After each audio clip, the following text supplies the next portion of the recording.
Hello everyone, welcome to my home my heaven. ഇന്നത്തെ വീഡിയോയിൽ ഞാൻ നിങ്ങളായിട്ട് ഷെയർ ചെയ്യുന്നത് കുറച്ച് വെജിറ്റബിൾ സ്റ്റോറേജ് ഐഡിയാസ് ആണ് കേട്ടോ. നമുക്കറിയാം, നമ്മുടെ കിച്ചണിൽ നമ്മൾ എത്രയൊക്കെ പ്ലാൻ ചെയ്തിട്ട് നമ്മൾ വെജിറ്റബിൾസ് ഒക്കെ പർച്ചേസ് ചെയ്താലും ഡെയിലി നമ്മൾ ഒന്നോ രണ്ടോ വെജിറ്റബിൾ എങ്കിലും കേടുവന്ന് കളയുന്നത് വളരെ കോമൺ ആയിട്ടുള്ള ഒരു കാര്യമാണ്. ഇതിന് മെയിൻ ആയിട്ടുള്ള ഒരു കാരണം എന്ന് പറയുന്നത് നമ്മൾ പ്രോപ്പറായിട്ട് അത് കീപ്പ് ചെയ്യാത്തതുകൊണ്ട് തന്നെയാണ്. പൊതുവെ നമ്മുടെ എല്ലാവരുടെയും ഒരു ധാരണ, നമ്മൾ വെജിറ്റബിൾസ് ഒക്കെ വാങ്ങിയിട്ട് ഫ്രിഡ്ജിൽ കൊണ്ടുവന്ന് വെച്ച് കഴിഞ്ഞാൽ അത് കേടുവരാതെ ഇരിക്കും എന്നുള്ളതാണ്.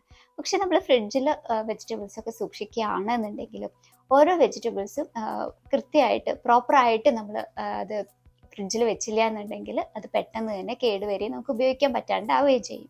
അപ്പോൾ അത്തരം പ്രോബ്ലംസ് സോൾവ് ചെയ്യാൻ വേണ്ടിയിട്ട് നമുക്ക് കുറച്ച് വെജിറ്റബിൾ സ്റ്റോറേജ് ഐഡിയാസ് ഇന്നത്തെ വീഡിയോയിലൂടെ കാണാം. അപ്പം നമുക്കറിയാം, വെജിറ്റബിൾ പ്രോപ്പറായിട്ട് സ്റ്റോർ ചെയ്യുക എന്നുള്ളത് നമ്മുടെ കിച്ചണിലെ വേസ്റ്റേജ് കുറയ്ക്കാനും നമ്മളെ സഹായിക്കും. ഒപ്പം തന്നെ നമ്മുടെ കിച്ചൺ ബഡ്ജറ്റ് എന്ന് പറയുന്നതിനെ വളരെയധികം നല്ല രീതിയിൽ ബാധിക്കുന്ന ഒരു കാര്യം തന്നെയാണ്. അപ്പോൾ ഒരാഴ്ചയ്ക്ക് വാങ്ങുന്ന വെജിറ്റബിൾസ് നമുക്ക് നെക്സ്റ്റ് വീക്കും കൂടെ നമുക്ക് ഉപയോഗിക്കാൻ പറ്റുകയാണെങ്കിൽ വളരെ ഹെൽപ്ഫുൾ ആയിട്ടുള്ള ഒരു കാര്യമാണ് അല്ലേ. അപ്പോൾ അത്തരത്തിലുള്ള കാര്യങ്ങളൊക്കെ നമുക്ക് സ്മൂത്തായിട്ട് കൊണ്ടു നടക്കാൻ വേണ്ടിയിട്ട് എങ്ങനെ നമുക്ക് നമ്മൾ സാധാരണ മേടിക്കുന്ന വെജിറ്റബിൾസ് ഒക്കെ എങ്ങനെ പ്രോപ്പറായിട്ട് കീപ്പ് ചെയ്യാം എന്നതിനെക്കുറിച്ചുള്ള കുറച്ച് ഐഡിയാസ് ഇന്ന് കാണാം കേട്ടോ. അപ്പോൾ വീഡിയോ ഇഷ്ടമായാൽ തീർച്ചയായിട്ടും ലൈക്ക് ചെയ്യാനും ഷെയർ ചെയ്യാനും കമൻറ്റ് ചെയ്യാനും ഒന്നും മറക്കരുത്. ഒപ്പം തന്നെ സബ്സ്ക്രൈബ് ചെയ്യാതെ ആരെങ്കിലും വീഡിയോ കാണുന്നുണ്ടെങ്കിൽ സബ്സ്ക്രൈബ് ചെയ്ത് സപ്പോർട്ട് ചെയ്യാനും മറക്കരുത്. അപ്പോൾ നമുക്ക് നേരെ ഇന്നത്തെ വീഡിയോയിലേക്ക് പോകാം. വെജിറ്റബിൾസ് ഉൾപ്പെടെ നമ്മുടെ കിച്ചണിലെ ഏത് ഗ്രോസറി ഐറ്റംസും എല്ലാം തന്നെ നമ്മൾ എപ്പോഴും ഒരു പ്ലാനിങ്ങോട് കൂടി വാങ്ങിക്കുക എന്നുള്ളത് തന്നെയാണ് ഏറ്റവും ഇമ്പോർട്ടൻ്റ് ആയിട്ടുള്ള കാര്യം. അങ്ങനെ പ്ലാനിങ്ങോട് കൂടി വാങ്ങിക്കുമ്പോൾ തന്നെയാണ് നമുക്കതിൻ്റെ ഒരുപാട് വേസ്റ്റാക്കി കളയാതിരിക്കാനൊക്കെയുള്ള ഫസ്റ്റ് ഓപ്ഷൻ എന്ന് പറയുന്നത്. പിന്നെ എന്നാലിപ്പോൾ നമ്മൾ ചില സാധനങ്ങളൊക്കെ നമ്മൾ എത്ര പ്ലാൻ ചെയ്ത് വാങ്ങിച്ചാലും കുറച്ചൊക്കെ എന്തായാലും അധികം വരുമൊക്കെ ചെയ്യുമല്ലോ അല്ലേ. അപ്പോൾ നോർമലി ഞാൻ വെജിറ്റബിൾസ് എല്ലാം തന്നെ ഒരു മീൽ പ്ലാൻ അനുസരിച്ചിട്ട് ഒരു വീക്ക്ലി പർച്ചേസാണ് കേട്ടോ ചെയ്യാറുള്ളത്. ഇന്ന് പിന്നെ കുറച്ചധികം വാങ്ങിയിട്ടുണ്ട്, വീഡിയോയിലും കൂടെ എല്ലാ ഐറ്റംസ് കാണിക്കാൻ വേണ്ടിയിട്ട് കുറച്ചധികം വാങ്ങിയിട്ടുണ്ടെന്ന് മാത്രം. പിന്നെ നമ്മുടെ വെജിറ്റബിൾ സ്റ്റോറേജിൻ്റെ കാര്യത്തിൽ പറയുമ്പോൾ ആദ്യം വേണ്ടത് നമുക്ക് പ്രോപ്പറായിട്ടുള്ള കുറച്ച് കണ്ടെയ്നറുകൾ വേണം, പ്രോപ്പറായിട്ട് സൂക്ഷിക്കാൻ വേണ്ടിയിട്ട്. അതിപ്പോൾ ഇതുപോലെ നമ്മൾ വാങ്ങിക്കുന്ന കണ്ടെയ്നറുകളാവണമെന്നില്ല, നമ്മുടെ പഴയ ബോട്ടിൽസോ പിക്കിളിൻ്റെ ബോട്ടിൽ അങ്ങനെയൊക്കെ ഉണ്ടാവുമല്ലോ, അതൊക്കെ യൂസ് ചെയ്യാം. പിന്നെ നമുക്ക് എല്ലാവരുടെയും വീട്ടിലുള്ള ഇതുപോലത്തെ നമ്മുടെ ഫുഡ് പാർസലൊക്കെ വാങ്ങിക്കുമ്പോൾ കിട്ടുന്ന ഇതുപോലത്തെ കണ്ടെയ്നറുകൾ, ഐസ്ക്രീമിൻ്റെ കണ്ടെയ്നർ, ഇതൊക്കെ നമുക്ക് വെജിറ്റബിൾസൊക്കെ സൂക്ഷിക്കാൻ വേണ്ടിയിട്ട് യൂസ് ചെയ്യാം കേട്ടോ. അതേപോലെ തന്നെ നമുക്ക് സിപ്പ് ലോക്ക് ബാഗ്, അതുപോലെ ക്ലിം ഫിലിം ഒക്കെ നമുക്ക് വെജിറ്റബിൾസ് സൂക്ഷിക്കാൻ വേണ്ടിയിട്ട് യൂസ് ചെയ്യാൻ പറ്റുന്ന കാര്യങ്ങളാണ്. അതുപോലെ തന്നെ നമുക്ക് പേപ്പർ ബാഗും ക്ലോത്ത് ബാഗും ഒക്കെ യൂസ് ചെയ്യാം കേട്ടോ. പിന്നെ മെയിനായിട്ടുള്ള ഒരു കാര്യം എന്ന് പറയുന്നത് വെജിറ്റബിളിൻ്റെ ക്ലീനിങ് ആണ്. ഞാൻ പൊതുവെ എല്ലാ വെജിറ്റബിളും വാങ്ങിയ ഉടനെ ക്ലീൻ ചെയ്യാറില്ല കേട്ടോ. അപ്പോൾ ക്ലീൻ ചെയ്യാൻ വേണ്ടിയിട്ട് ഞാൻ യൂസ് ചെയ്യുന്നത് കുറച്ച് ഇളം ചൂടുവെള്ളം എടുക്കും, അതിൽ മഞ്ഞൾപ്പൊടിയും ഉപ്പും പിന്നെ വിനീഗറും ഒഴിച്ചിട്ട് ആ വെള്ളം മിക്സ് ചെയ്തിട്ട് അതിലാണ് വെജിറ്റബിൾസ് കഴുകിയെടുക്കാറ്. പിന്നെ നേരത്തെ പറഞ്ഞ പോലെ തന്നെ എല്ലാ വെജിറ്റബിൾസും വാങ്ങിക്കുമ്പോൾ തന്നെ കഴുകാറില്ല, യൂസ് ചെയ്യുമ്പോഴാണ് കഴുകാറ്. മെയിനായിട്ട് കഴുകി വെക്കുന്നത് ഗ്രീൻ ചില്ലി, അതുപോലെ തന്നെ വെണ്ടയ്ക്ക, ഇഞ്ചി, അതുപോലത്തെ ഐറ്റംസൊക്കെ നമ്മൾ വാങ്ങിച്ചു കൊണ്ടുവന്നാൽ അപ്പം തന്നെ നമ്മൾ കഴുകിയിട്ട് സൂക്ഷിക്കും. മറ്റെല്ലാം നമ്മൾ കഴുകി വയ്ക്കുമ്പോൾ അത് പെട്ടെന്ന് കേടാവാനുള്ള ഒരു ചാൻസ് ഉണ്ട്, ആ ഒരു വെള്ളത്തിൻ്റെ ഈർപ്പം എപ്പോഴും നിൽക്കുമ്പോൾ. അപ്പോൾ ആ രീതിക്കാണ് ഞാനത് ക്ലീനിങ് ഒക്കെ ചെയ്യാറുള്ളത്. അപ്പോൾ ഇനി നമുക്ക് ഓരോന്നായിട്ട് നോക്കാം. നമ്മുടെ എല്ലാവരുടെയും കിച്ചണിൽ നമ്മൾ ബേസിക് ആയിട്ട് ഉപയോഗിക്കുന്ന കുറച്ച് വെജിറ്റബിൾസ് ഉണ്ട് അല്ലേ, ഓണിയൻ, ഗാർലിക്, ഗ്രീൻ ചില്ലി, അതുപോലത്തെയൊക്കെ കുറേ ഐറ്റംസ്. അപ്പോൾ ഈ ഗാർലിക് അതുപോലെ തന്നെ സ്മോൾ ഓണിയനും വലിയ ഉള്ളി, അതെല്ലാം തന്നെ നമ്മൾ പുറത്ത് ഫ്രിഡ്ജിൽ സൂക്ഷിക്കേണ്ട ആവശ്യമൊന്നുമില്ല, പുറത്ത് തന്നെ നമുക്ക് സൂക്ഷിക്കാം. പക്ഷേ ശ്രദ്ധിക്കേണ്ട കാര്യം, ഇപ്പോൾ കുറച്ച് ദിവസമൊക്കെ കൂടുമ്പോൾ നമ്മൾ അധികമൊക്കെ വാങ്ങിക്കുമ്പോൾ ഇടയ്ക്കൊന്ന് പുറത്ത് വെയിലത്തൊക്കെ വെച്ചൊന്ന് ഉണക്കിയെടുത്ത് കഴിഞ്ഞാൽ അത് കുറച്ച് കാലം കൂടെ നീണ്ടു നിൽക്കും. പിന്നെ ഞാൻ നേരത്തെ പറഞ്ഞില്ലേ, നമ്മൾ കഴുകി വെക്കുന്ന വെജിറ്റബിൾസിൻ്റെ കാര്യം, ഗ്രീൻ ചില്ലി, ജിഞ്ചർ, ഇതൊക്കെ നമ്മൾ ആ ഒരു വാട്ടറിൽ കഴുകിയതിന് ശേഷം പിന്നെ നോർമൽ വാട്ടറിൽ കഴുകിയിട്ട് ഇതുപോലെ ഒരു ക്ലോത്തിൽ നമ്മൾ നന്നായിട്ട് ഡ്രൈ ആവാൻ വെക്കണം കേട്ടോ. പിന്നെ ഗ്രീൻ ചില്ലി നമ്മൾ എടുത്തു വെക്കുന്ന സമയത്ത് അതിൻ്റെ സ്റ്റെം ഉണ്ടല്ലോ, അത് റിമൂവ് ചെയ്തിട്ട് വേണം നമ്മൾ സൂക്ഷിക്കാൻ, ഇല്ലെങ്കിൽ അത് പെട്ടെന്ന് ചീഞ്ഞു പോകാനുള്ള ചാൻസ് ഉണ്ട്. അപ്പോൾ അതെല്ലാം റിമൂവ് ചെയ്തതിന് ശേഷം നമുക്ക് ഇതുപോലത്തെ ബോക്സുകളിൽ ടിഷ്യൂ വെച്ചിട്ടോ, ഇനിയിപ്പോൾ ടിഷ്യൂ ഇല്ലാന്നുണ്ടെങ്കിലും കുഴപ്പമില്ല കേട്ടോ, നമുക്ക് നമ്മുടെ പഴയ കിച്ചൺ ടവൽ, ക്ലോത്തൊക്കെ നമുക്ക് ഇതിനു വേണ്ടി യൂസ് ചെയ്യാം. ഇതുപോലെ വെച്ചിട്ടാണ് ഗ്രീൻ ചില്ലി ഫ്രിഡ്ജിൽ വെക്കാറുള്ളത്.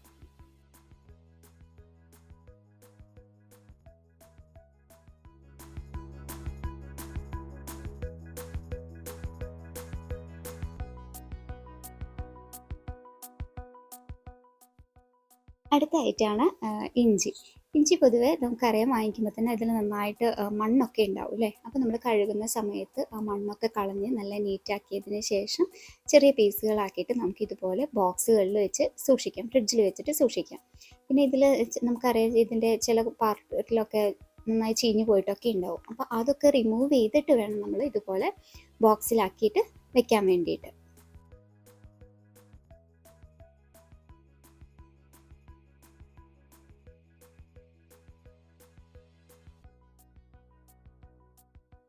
അടുത്തൊരു മെയിൻ ആയിട്ടാണ് ക്യാരറ്റ് അല്ലേ. ക്യാരറ്റ് പൊതുവേ നമുക്കറിയാം നമ്മൾ ഫ്രിഡ്ജിൽ വെക്കുന്ന സമയത്ത് വല്ലാണ്ട് ഡ്രൈ ആയി പോകുന്നതാണ് നമ്മൾ കാണാറുള്ളത് അല്ലേ.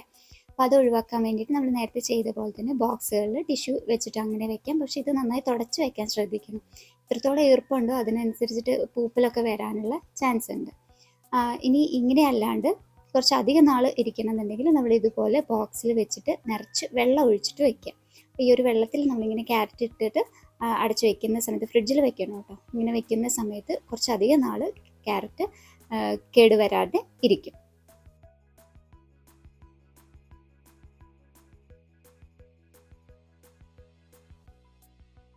അതുപോലെ അടുത്തൊരായിട്ടാണ് വെണ്ടയ്ക്ക. വെണ്ടയ്ക്ക നേരത്തെ പറഞ്ഞ പോലെ തന്നെ വാങ്ങിക്കുമ്പോൾ തന്നെ വാഷ് ചെയ്തിട്ടാണ് കേട്ടോ സൂക്ഷിച്ച് വെക്കാറ്.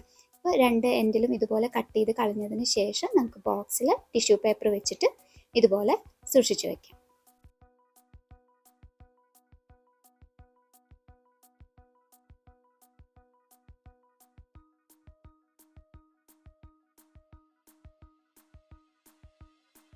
ഇതേപോലെ തന്നെയാണ് നമ്മൾ കോവയ്ക്ക പോലത്തെ ഐറ്റംസ് അതെ കേട്ടോ. രണ്ട് എൻഡും നമ്മൾ കട്ട് ചെയ്ത് കളഞ്ഞിട്ട് നന്നായി തുടച്ചതിന് ശേഷം, കഴുകേണ്ട ആവശ്യമില്ല, കഴുകി കഴിഞ്ഞാൽ ചിലപ്പോൾ പെട്ടെന്ന് കേടുവരാൻ ചാൻസ് ഉണ്ട്. നന്നായി തുടച്ചതിന് ശേഷം നമുക്കിതുപോലെ ബോക്സുകളിലാക്കിയിട്ട് വെക്കാം.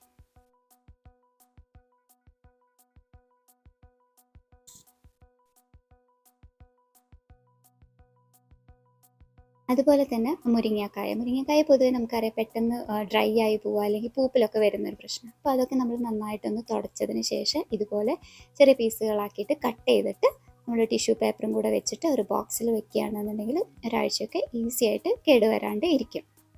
അതുപോലെ തന്നെയാണ് തക്കാളി പൊതുവെ നമുക്ക് ഫ്രിഡ്ജിൽ വെക്കണമെന്നൊന്നുമില്ല, പുറത്ത് വേണമെങ്കിലും വെക്കാവുന്ന കാര്യമാണ്. വെക്കുന്ന സമയത്ത് നമ്മൾ ശ്രദ്ധിക്കേണ്ടത് എന്താണെന്ന് വെച്ചാൽ ഈ ഒരു പാർട്ട് ഉണ്ടല്ലോ, ഈ ഒരു പാർട്ട് കമിഴ്ത്തിയിട്ട് അത് താഴെ വരുന്ന രീതിയിൽ വേണം നമ്മൾ തക്കാളി വെക്കാൻ. ഇങ്ങനെ വെക്കുന്ന സമയത്ത് തക്കാളി പെട്ടെന്ന് ചീഞ്ഞു പോകുന്ന പ്രശ്നം നമുക്ക് ഒഴിവാക്കാൻ പറ്റും. ഇങ്ങനെ നമുക്ക് ഫ്രിഡ്ജിലോ അല്ലെങ്കിൽ പുറത്തോ ഈസി ആയിട്ട് വെക്കാം.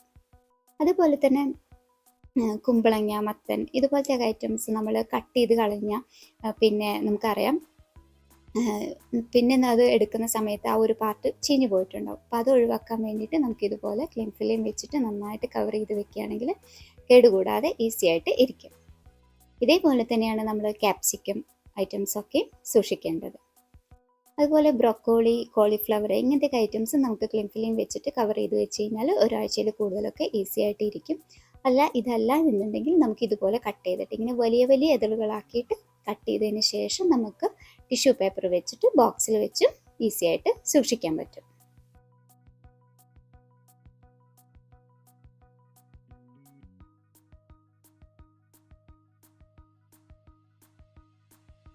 അതുപോലെ കുക്കുംബർ പോലത്തെ ഐറ്റംസ് നമുക്ക് വേണമെങ്കിൽ ക്ലീൻ ഫിലിമിൽ വെച്ചിട്ട് ചെയ്യാം. അല്ലാന്നുണ്ടെങ്കിൽ നമുക്ക് ഇതുപോലെ സിപ്പ് ലോക്ക് ബാഗുകളിൽ കുറച്ച് ഹോൾസ് ഇട്ടതിന് ശേഷം ഇതുപോലെ സിപ്പ് ലോക്ക് ബാഗിലാക്കിയിട്ട് സൂക്ഷിക്കും. പിന്നെ മെയിൻ ആയിട്ടുള്ള ഐറ്റംസ് ആണ് ഇതുപോലത്തെ ലീഫ് ഐറ്റംസ് അല്ലേ. കറി ലീഫും കൊറിയാണ്ടർ ലീഫും മിൻറ്റ് ലീഫ് ഇതുപോലത്തെയൊക്കെ ഐറ്റംസ് ഇതൊക്കെ പെട്ടെന്ന് കേടുവന്ന് പോകുന്ന ഐറ്റംസ് ആണ്. അപ്പോൾ ഇതൊക്കെ നമ്മൾ വാങ്ങിക്കുന്ന സമയത്ത് ഇതിൻ്റെ ആ ഒരു താഴത്തെ പാർട്ട് കട്ട് ചെയ്ത് കളഞ്ഞതിന് ശേഷം നമ്മൾ കുറച്ച് നേരം ഒന്ന് ഡ്രൈ ആക്കാൻ വെക്കണം. കാരണം നമുക്കറിയാം വാങ്ങിക്കുന്ന സമയത്ത് എന്തായാലും അതിൽ കുറച്ചൊരു വാട്ടർ കണ്ടൻറ്റ് എന്തായാലും ഉണ്ടാവും. അപ്പോൾ അങ്ങനെ വെള്ളത്തോട് കൂടെ വെക്കുന്ന സമയത്ത് അത് പെട്ടെന്ന് ചീഞ്ഞു പോകാനുള്ള ചാൻസ് ഉണ്ട്. നമ്മൾ വാങ്ങിയതിന് ശേഷം ഇതുപോലെ ഒരു കിച്ചൺ ടവൽ വിരിച്ചിട്ട് അതിലൊന്ന് ഡ്രൈ ആക്കാൻ വേണ്ടിയിട്ട് വെക്കാം. ഒരു മണിക്കൂറൊക്കെ ഒന്ന് പുറത്ത് വെച്ച് കഴിഞ്ഞാൽ തന്നെ അത്യാവശ്യം വെള്ളമൊക്കെ ഡ്രൈ ആയിട്ടുണ്ടാവും. അതിനുശേഷം പിന്നെ അതിൽ കേടുവന്ന ഇലകളൊക്കെ ഉണ്ടാവുമല്ലോ, ആ ഇലകളൊക്കെ റിമൂവ് ചെയ്ത് കളഞ്ഞതിന് ശേഷം നമ്മൾ നേരത്തെ പറഞ്ഞ പോലെ തന്നെ ബോക്സുകളിലാക്കിയിട്ട് ടിഷ്യൂ പേപ്പറും വെച്ച് വെക്കുകയാണെങ്കിൽ ഒരു 2 ആഴ്ചയിൽ കൂടുതലൊക്കെ ഈസി ആയിട്ട് ഇരിക്കും. പിന്നെ ഇടയ്ക്ക് വേണമെങ്കിൽ നമുക്ക് ഈ ടിഷ്യൂ പേപ്പർ ഇപ്പോൾ ഒരുപാട് കാലത്തേക്കൊക്കെ വെക്കുകയാണെങ്കിൽ ഒരു 2 ആഴ്ചയിൽ കൂടുതലൊക്കെ വെക്കുകയാണെങ്കിൽ ഇടയ്ക്ക് ഈ ടിഷ്യൂ പേപ്പർ ഒന്ന് മാറ്റി കൊടുക്കാൻ ശ്രദ്ധിച്ചാൽ മതി.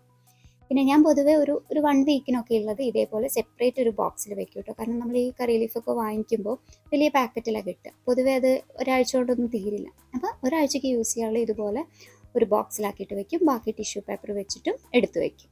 അപ്പോൾ നമുക്ക് കുക്ക് ചെയ്യുന്ന സമയത്തൊക്കെ അത് എടുത്ത് ഉപയോഗിക്കാൻ എളുപ്പം. 3ഉം ഒരു പാത്രത്തിൽ തന്നെ ആവുമ്പോൾ ഈസി ആയിട്ട് എടുക്കാമല്ലോ. അതേപോലെ തന്നെ ഗ്രീൻ ചില്ലി, ചെറിയ ഉള്ളി, വെളുത്തുള്ളിയൊക്കെ നേരാക്കി വൃത്തിയാക്കിയതിന് ശേഷം ഇതുപോലൊരു ബോക്സിലാക്കിയിട്ട് വെക്കും. കുക്കിങ്ങിൻ്റെ സമയത്ത് കുറച്ച് ഈസി ആവാൻ വേണ്ടിയിട്ട്. അതുപോലെ തന്നെ ലൈം നമ്മൾ സൂക്ഷിക്കുമ്പോൾ ഇതുപോലെ ഒരു പാത്രത്തിൽ ഇട്ട് വെച്ചിട്ട് കുറച്ച് നിറച്ച് വെള്ളം നമ്മൾ ഒഴിച്ച് വെക്കുകയാണെന്നുണ്ടെങ്കിൽ ലൈം നല്ല ഫ്രഷ് ആയിട്ട് തന്നെ ഒരു 2 ആഴ്ചയിൽ കൂടുതലൊക്കെ ഈസി ആയിട്ട് ഇരിക്കും. അപ്പോൾ ഇതുപോലെ നമ്മൾ വെജിറ്റബിൾസൊക്കെ വാങ്ങിച്ചു കൊണ്ടുവന്ന സമയത്ത് കുറച്ച് സമയം എടുത്തിട്ട് ഇതൊക്കെ ഒന്ന് നീറ്റാക്കി അറേഞ്ച് ചെയ്ത് വെക്കുകയാണെന്നുണ്ടെങ്കിൽ നമുക്ക് ഈസി ആയിട്ട് വെജിറ്റബിൾസൊക്കെ കേട് വരുന്നതൊക്കെ ഒഴിവാക്കാൻ പറ്റും. നമ്മുടെ കിച്ചൺ ബഡ്ജറ്റും നമ്മുടെ കയ്യിൽ ഒതുക്കാൻ പറ്റും. ഇന്നത്തെ ഈ വീഡിയോ എല്ലാവർക്കും ഇഷ്ടമായി വിചാരിക്കുന്നു.